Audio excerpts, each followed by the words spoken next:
আসসালামু আলাইকুম সম্মানিত বন্ধুরা, দেশ এবং বিদেশ যে যেখান থেকেই শুনছেন সবাইকে হুমায়ুন সরকার মাদারীপুরি মিডিয়া ইউটিউব চ্যানেলের পক্ষ থেকে আমি অদম হুমায়ুন সরকার মাদারীপুরি সবাইকে জানাচ্ছি ঈদ মোবারক 2026। সম্মানিত বন্ধুরা, আমার সাথে স্ক্রিনে যাকে দেখতে পাচ্ছেন অত্যন্ত একটি আমার আত্মার বন্ধু, আমার আত্মার ভাই, যে ভাই একসময় আমরা একসাথে এই সঙ্গীত জগতে ছিলাম, একসাথে রাতকে রাত দিনকে দিন বাংলাদেশের এ প্রান্ত থেকে ও প্রান্ত বিভিন্ন অঞ্চলে যিনি আমাদের সহকর্মী সহপাঠী হিসাবে ছিলেন, তিনি ভূমিকায় ছিলেন বাঁশিওয়ালা, যার করুণ বিলাপ বাঁশির সুরে হাজারো শ্রোতাদের মন জয় করে নিতেন সেই লিয়াকাত হোসেন বাঁশিওয়ালা। যদিও যুগের পরিবর্তনে, কালের পরিবর্তনে আজকে লিয়াকাত ভাই আর বাঁশিওয়ালা নেই। দেখতেই পাচ্ছেন স্ক্রিনে যে তার ছবি দৃশ্য, সেই দৃশ্য বাস্তবেই যেমনি তিনি আর এখন আর সেই বাঁশি প্রফেশনাল বাঁশিতে আর নেই।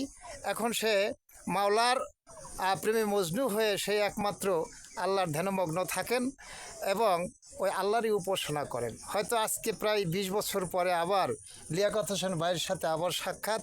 তাই বন্ধু যেমন বন্ধুকে পেলে তার মনের যে একটা চাহিদা, সেই চাহিদা পূর্ণ হয়ে যায়। হাজারো কাজ হাজারো কর্ম রেখে বন্ধুর সাথে দেখা করতে আসছে, আমিও তার সাথে দেখা করে আসছি।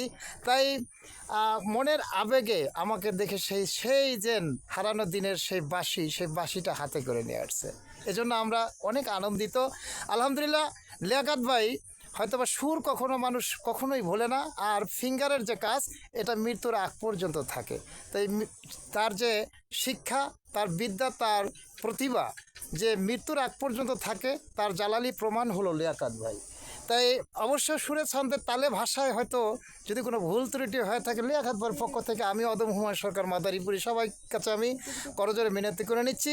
আমরা লিয়াকাত ভাইয়ের কণ্ঠ থেকে আমরা সেই ছোট্টবেলার আমরা যে সময় একসাথে চলতাম, ওই সময়কার জন্য আমরা ছোট্ট একটা বাঁশির সুর শুনবো। যদি ভালো লাগে অবশ্যই হুমায়ুন সরকার মাদারীপুরি মিডিয়া ইউটিউব চ্যানেলকে সাবস্ক্রাইব করে এবং লাইক কমেন্ট শেয়ার করে আমাদের চ্যানেলের পাশে থাকবেন, যেন আপনাদেরকে নিত্য নতুন আমরা কিছু উপহার দিতে পারি। তাই লিয়াকাত ভাই, শুনি আপনার একটু সামান্য একটু বাঁশি শুনি আমরা।